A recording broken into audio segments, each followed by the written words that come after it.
안녕하세요. 미국 주식으로 편안한 노후 준비 중경투 TV입니다. 네, 3월 9일 화요일입니다. 와, 오늘 주식 주말에 우리가 같이 예상해봤듯이 1.9 트릴리언 부양책 상원 통과하고 빠르면 오늘 밤에 수요일 밤에 민주당 하원 통과하고 바로 바이든 사인하면 부양책이 되기 때문에 오늘 주가 상승 폭등장을 기대했었고요. 또 부양책 실시되면 채권금리 상승이라는 악재가 있지만 FOMC 미국 연준에서 17일 금리 너무 오르면 개입할 거라는 압박에 오늘 채권금리는 1.6% 돌파했다가 다시 떨어졌고요. 헤지펀드 거물 데이비드 테퍼 아팔로사 매니먼트 회장이 인플레이션 우려에 기반한 국채 투매가 끝날 수 있다고 언급하면서 전체적으로 국채 금리를 끌어내렸고요. 그래서 장중에 테슬라가 $620까지 반등하기도 했습니다. 인플레이션도 아니고 채권 금리도 아니고 그럼 뭐 때문에 테슬라 주가가 또다시 하락했냐 찾아보니까 유가 때문이었습니다. 안 그래도 경기 회복하면서 석유 사용이 늘어나고 있고 지난번 텍사스 한파로 인해서 석유 가격이 $60까지 올라와 있었고요. 그런데 이번에 또 예멘 반군이 사우디아라비아 걸프만 석유 저장국 공격해서 영국 북해 브렌트유 2년 만에 $70를 돌파했습니다. 올해 초에 $50 하던 브렌트유가 $70까지 폭등한 거죠. 유가 오르면 인플레이션 압력 자연스레 받는 거고 인플레이션은 금리 상승으로 이어질 수 있으니까 시장에서 미리 겁먹고 나스닥에서 투자금을 빼고 있는 거고요. 오늘 시장을 전체적으로 보면 주말 부양책 상원 통과로 좋았습니다. 더 많이 상승할 수도 있었는데 유가 상승으로 인한 인플레이션 우려가 시장을 더 못 올라가게 발목을 잡고 평타치게 만들었죠. 대신에 애플, 페이스북, 구글, 테슬라, 반도체 섹터 할 거 없이 금리 상승 리스크가 존재했습니다.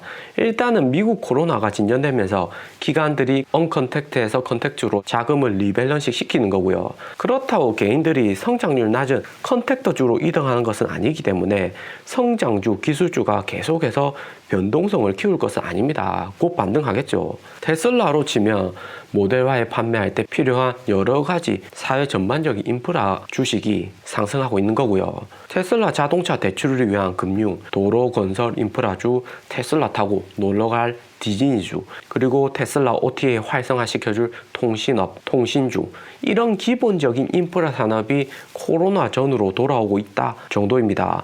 컨택트주로 자금 이동이 어느 정도 진전되면 다시 테슬라 기술주로 유동성은 돌아올 수밖에 없는 거고요. 그래도 테슬라 주가 너무 빠지는 거 아니야 할 수 있는데 테슬라나 애플 판기업들은 기본적으로 변동성이 커서 많이 빠지지만 또 그만큼 금방 오르고요. 정유 에너지주가 한 번에 마이너스 5% 되면 다시 플러스 5% 되기가 정말 어렵습니다. 테슬라나 애플은 기술 혁신을 통해서 기업 자체적인 펀드멘탈로 주가가 상승을 할 수가 있지만 에너지주는 더 클 것이 없죠. 국제적인 정세, 이번 사우디 중동발 석유 리스크, 이런 거시적인 요인이 아니면 주가가 오를 이유가 없습니다. 오늘 게리 블랙도 이야기하지만 여기 글로벌 마켓캡 순위 요즘에 바뀐 것만 보면 글로벌 자금이 어떻게 이동하는지 한 방에 알 수 있고요. 코로나 확진자 줄어들고 텍사스 한파로 석유가 올라가면서 가장 수혜 있고 있는 기업이 사우디 석유 회사 아람코입니다. 글로벌 시가총액이 애플을 제치고 1위로 등극했죠. 작년 8월에 애플이 아람코 제치고 글로벌 1등 시총기업으로 등극했었습니다. 그런데 이번에 아람코가 미국 한파부터 슬금슬금 주가가 올라가기 시작하더니 이번에는 정유시설 반군한테 공격받으면서 주가는 더욱 올랐습니다. 그리고 이번 컨택트주로 자금이 이동하면서 워렌 버핏의 BRK 금융기업도 글로벌 시총 9위까지 상승하면서 오랜만에 10위 안에 진입했고요.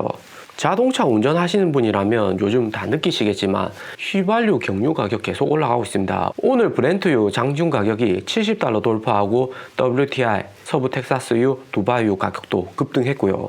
게리 블랙도 트윗을 남겼지만 이번 테슬라 주가 하락은 석유, 에너지 때문이라는 거고요. 금리는 1.61%까지 올랐지만 1.57까지 떨어졌고 대신에 사우디 오일 시설이 공격을 받아서 그런 거다 이야기하는 거죠. 나스닥, 코스닥뿐만 아니라 유가 급등의 아시아 주요 증시 모두 다 반전 하락했습니다. 오르다가 다 떨어졌죠.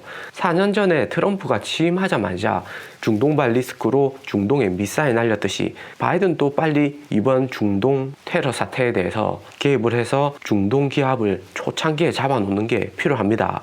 미국 정권 초기 되면 미얀마 구테타로 그렇고 글로벌 반미 세력들이 항상 그렇지요.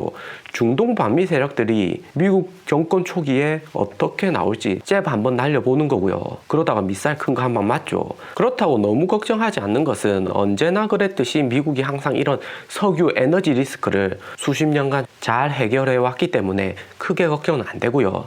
유가는 급등하고 있고 중동 오펙은 전기차 확산으로 인한 수요 감소로 인해서 감산하겠다는 목표를 잡고 있고요.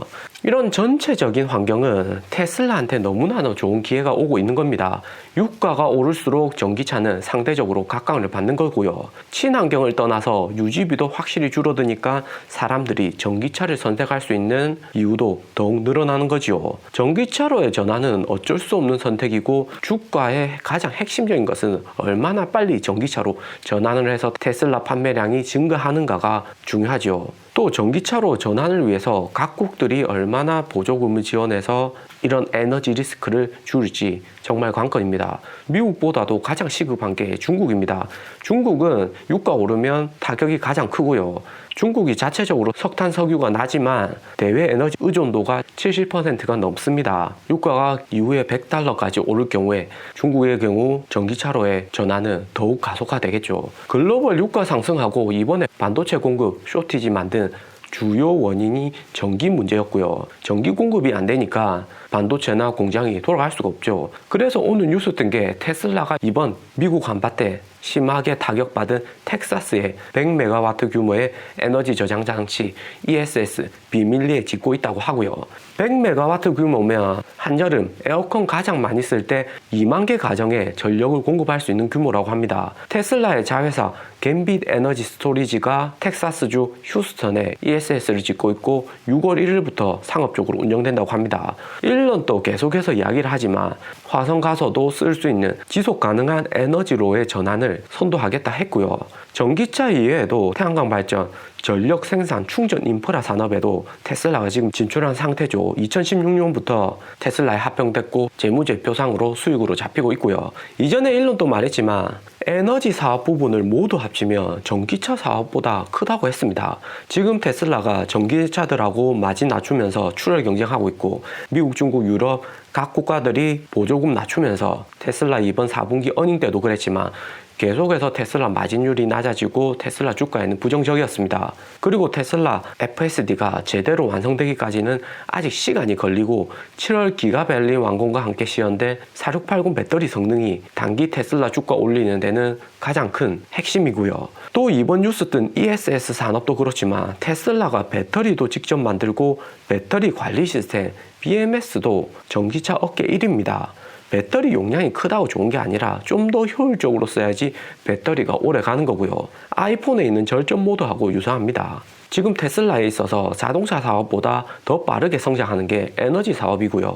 2020년 어닝에서 보면 에너지 사업만 3기가와트, 매출은 7억 2천만 달러였습니다. 테슬라 전체 수익의 7%를 차지하고요.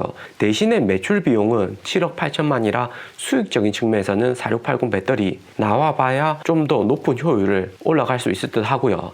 에너지 사업이 작년 대비해서 83%나 증가했습니다. 이번에 유가 상승 같은 에너지 비용 증가는 테슬라한테는 직간접적으로 호재이고요.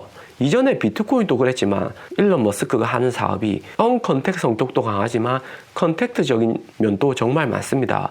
그래서 4분기에만 1500메가와트, 가정용 파워월, 산업용 파워팩, 메가팩 이렇게 ESS 매출을 올렸고요.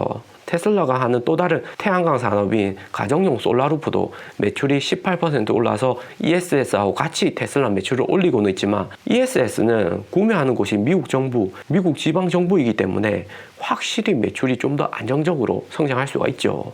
오늘 테슬라 주가 5% 넘게 크게 떨어지면서 계속 떨어지는 거 아닌가 걱정하시는 분들 많으실 듯 합니다. 무엇보다도 단기에 우리가 기다려야 할 것이 바이든의 1.9 트릴리언 민주당 하원 통과하고 바이든 사인하는 거고요.